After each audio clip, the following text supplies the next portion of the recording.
Hello kids, welcome back to our channel kids Bible stories. मैं उम्मीद करती हूँ कि आप सब खैरियत से होंगे। आपने हमारे चैनल की कहानियों को सुना होगा। उन कहानियों के वसीला से आपको काफी बरकत भी मिली होगी। आज की कहानी सैमुएल की कहानी है। सैमुएल एक नबी था। यशुआ और जदून जैसे लोग बहुत बहादुर सूरमा थे। सैमुएल पहले नबियों में से एक नबी था और उस वक्त तक इसराइलियों की रहनुमाई करता रहा जब तक उनके लिए पहला बादशाह मुकर्रर न हुआ। सैमुएल की कहानी बाइबल मुकद्दस की किताब सैमुएल से ली गई है। इफ्राहिम के कोहिस्तानी मुल्क में एक शख्स रहता था जिसका नाम अल्कायना था।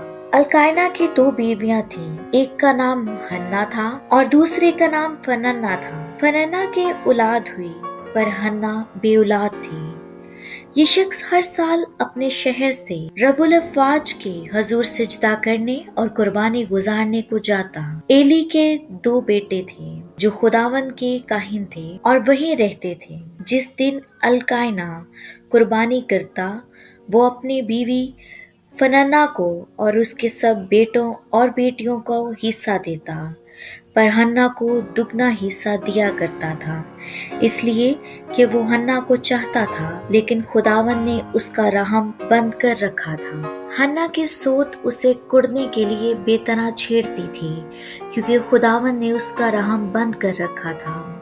जब वो सलाह में खा पी चुके तो हन्ना उठी। उस वक्त एली काहिन खुदावन की हैकल की चौखट के पास कुर्सी पर बैठा हुआ था और वो नहायत दिलगीर हुए। सो वो खुदावन के हुजूर दुआ करने और जार जार रोने लगी और उसने मन्नत मानी और कहा, ए रब्बुल अफ़्फ़ाज, अगर तू अपनी लौंडी की मुसीबत पर नजर करे और मुझे याद फरमाए और अपनी लौंडी को फरामोश ना करे और अपनी लौंडी को फर्जंदे नारीना बख्शे, तो मैं उसे जिंदगी भर के लिए खुदावन को नजर कर दूंगी और उस तरह उसके सर पर कभी ना फिरेगा। जब हन्ना खुदा के हजूर दुआ कर रही थी तो एली उसके मुंह को गौर से देख रहा था।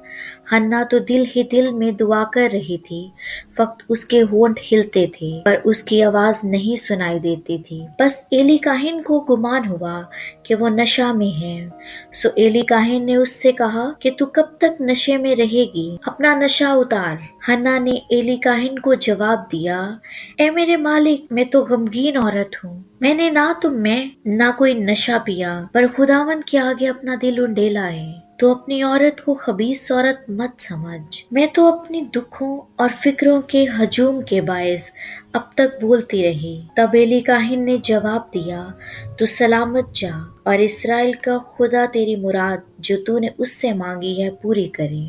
हन्ना ने जवाब दिया, तेरी खादमा पर तेरे करम की नजर हो। तब वो औरत चली गई और खाना खाया और फिर उसका चेहरा उदास ना रहा। सुबह सवेरे वो उठे, खुदावन के आगे सिजदा किया और रामा को अपने घर लौट गए। और ऐसा हुआ कि हन्ना हामला हुई और उसके बेटा हुआ और उसने उसका नाम सैमुएल रखा, क्योंकि वो कहने लगी, मैंने उसे खुदावन से मांग कर पाया है। सैमुएल अभी बच्चा ही था कि हन्ना उसे सलाह में खुदा के घर में ले गई। वो कुर्बानी के लिए अपने साथ एक 3 साला बछड़ा, कुछ आटा और मैं की एक मश्क ले गई। माँ बाप बच्चे को एली काहिन के पास ले गए। हन्ना ने उससे कहा, ए मेरे मालिक, क्या मैं तुझे याद हूँ? मैं वही औरत हूँ जिसे तूने एक दफा यहाँ खड़े खुदावन के हजूर दुआ मांगते देखा था। मैंने उससे ये बच्चा मांगा और उसने मुझे जवाब में दिया, इसलिए मैं इसे उम्र भर खुदा की खिदमत के लिए देती हूँ। तब वहाँ उन्होंने खुदावन को सिजदा किया।